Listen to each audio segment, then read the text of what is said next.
Спасибо за внимание, которое мне предоставили. Слово предварить этот спектакль, который я сам ждал целых 6 месяцев. И очень хорошо, что театр закончил. Мы с вами вместе посмотрим, так же, как и я, так же, как и вы, и я, будем оценивать первый раз. Я думаю, что, и как я вижу, и знаю, вот даже по очень короткому знакомству с работниками этого театра, здесь работает очень хороший творческий коллектив. Не в очень большом театре, не в очень большом городе есть хороший творческий коллектив.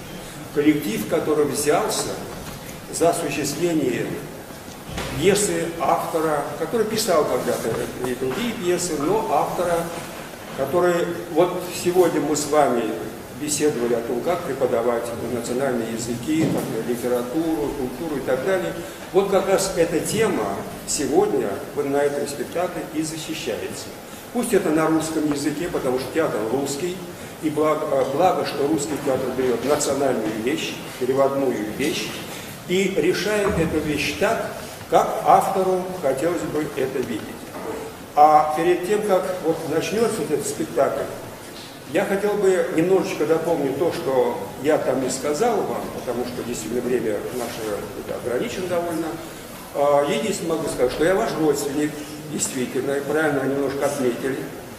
Я когда-то, а когда-то это, дай бог, почти 60 лет, привез сюда свою сестру, Раису Сергеевну Брыжинскую, которая потом стала Нарушевой, и которая всю жизнь, всю свою педагогическую жизнь и работу отдала вашему селу, вашей школе, не вашей, а Кирюшкинской школе. Это вот первое. Второе, я хотел несколько слов сказать о том, чем я занимался, и почему именно я оказался здесь, на этой сцене, почему сегодня мою пьесу ставит этот замечательный коллектив. Дело в том, что я закончил театральный институт, театроведческое отделение, достаточно хорошо знаком с родной культурой, всю жизнь изучал я и язык, и литературу, и искусство, культуру Мордовии. Поэтому, в конце концов, да, работал я на телевидении целых 20 лет, так что это искусство мне знакомо непосредственно. Ставил немало спектаклей на телевидении или в театре, то же самое, и такое даже в моей жизни было. А вообще-то 25 лет я работал в университете, преподавал, опять же, свою специальность — культуру, театральное искусство, национальный театр, все это моя область. Поэтому несколько слов буквально хотел бы сказать вот о чем. Как вам устраивать работу по воспитанию национального, в ваших школах, национальных школах, прежде там, где есть Мордва, и не только Мордва. Дело в том, что вот так же, как на этом спектакле, видите, большое внимание я бы вам советовал обратиться на обрядовость, на культуру, народную культуру Мордвы. Народная культура Мордвы богатейшая, особенно песенное творчество. Мало таких народов в мире, которые бы пели таким многоголосием, как поет мордовская женщина, прежде всего. Мужское пение как-то у нас ушло куда-то. А женщины наши могут петь 8 голосов. Простая женщина деревенская, вот собирают они коллектив: Манька, ты будешь первым голосом, там Дуня вторым голосом, и так далее, и так далее.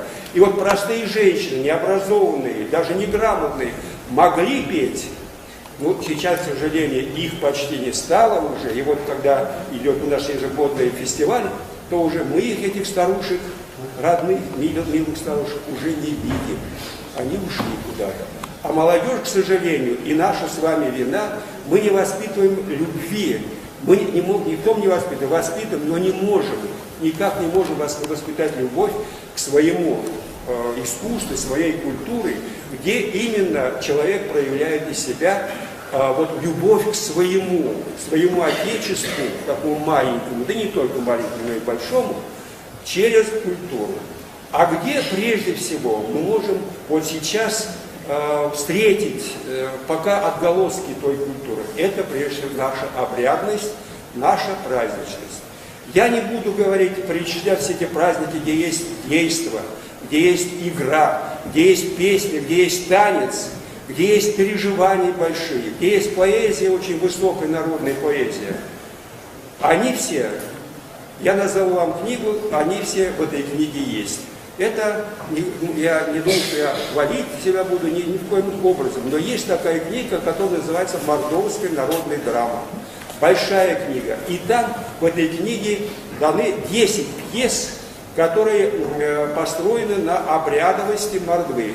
Здесь и девичьи праздники, здесь и рождественские праздники, и прочие праздники, где проявляется душа народа, проявляется искусство, драматическое искусство народа, песенное искусство народа. И вот этим путем, почему я обращаю на это всегда внимание, потому что через культуру, через искусство, и прежде всего песенное искусство, и танцевальное, конечно, и игровое искусство, и воспитывается душа человека.